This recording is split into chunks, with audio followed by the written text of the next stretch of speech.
Okay, folks, if y'all don't recognize him, this is Dr. Randal Collins, Emergency Management Coordinator with the City of El Segundo. Welcome. You look a little different today, that's why. Yeah, a little more tactical today. Yes, and this is for a reason, because you're going to tell us about a very important team that we have here in the city. Absolutely. Yeah, what is that team?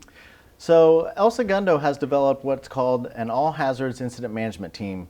And that is the team that we have activated for this particular pandemic, and it's the team that we have developed to activate for any crisis that occurs within the city of El Segundo. What is the history of that team? Because it really didn't start just here in El Segundo, correct? That's correct. Incident management teams aren't new to California. Incident management teams were born out of the wildland fire arena. And the all hazards incident management teams that have grown really started around the early 2000s and have since proliferated all throughout the country. And El Segundo in particularly started ours in 2018, and we've been developing that team since that time. How many people are on our team, and what kind of training have they had? Well, the team is in a different state of development because we typically have tried to have 33 people on that team, but because of the pandemic, because we have different situations where people couldn't come to participate in the team because maybe they have children that are staying home now and need childcare or whatever. So we've had to augment that particular team, and so it fluctuates on a day-to-day basis based on the needs of the team. So right now there are approximately 30 people today working that team and making sure that the city is safe. And the training? Yeah, absolutely. The training is very key for this team. To be on the team, on average, they have about 142 hours of training, and some people have taken more training, because they wanted to excel in particular positions. And so an individual will take some basic, what we call incident command system training. That's a system that we use to organize disasters. And then once they do that, then they go to a team training where we learn how to function as a team.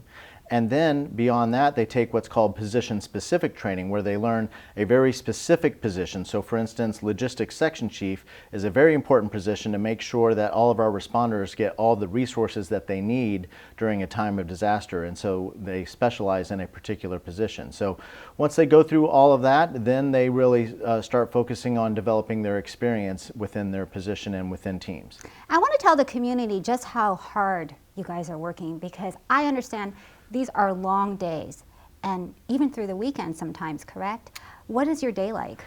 Yeah, so we start our day at 7 o'clock in the morning, and it'll run all the way till 7 o'clock in the evening. And then many people will still arrive a little bit early to tidy up some of their pieces of things that they need to do, or stay a little bit later to answer some emails that they weren't able to get to during the day.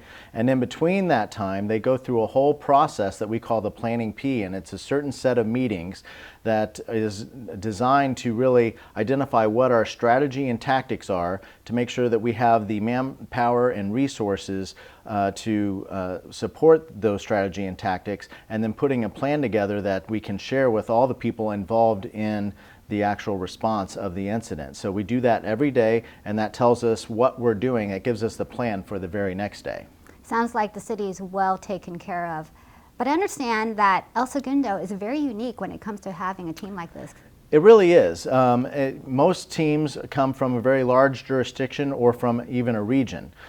So right now I know that there are teams activated in Long Beach and teams activated in Orange County, and some other teams smattering through other larger jurisdictions. But to have a team in a city the size of El Segundo is pretty amazing. As a matter of fact, I don't know of any other jurisdiction as small as we are that has a team like this across the country.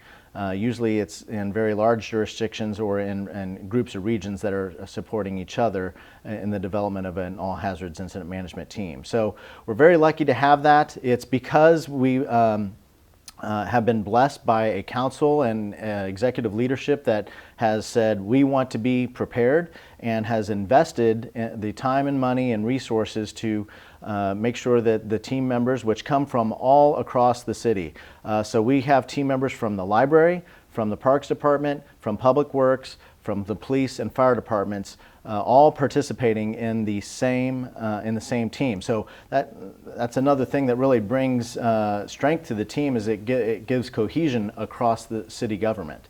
And so we're very blessed to have a team such as this, and it will pay off in dividends, because having a team like this ensures documentation. It ensures that we're going to maximize the reimbursement that we can get after a federal disaster declaration, such as this one right now with COVID-19. And on top of that, it allows us to bring this team together during a disaster or a large emergency and bring order from chaos, which ultimately saves lives.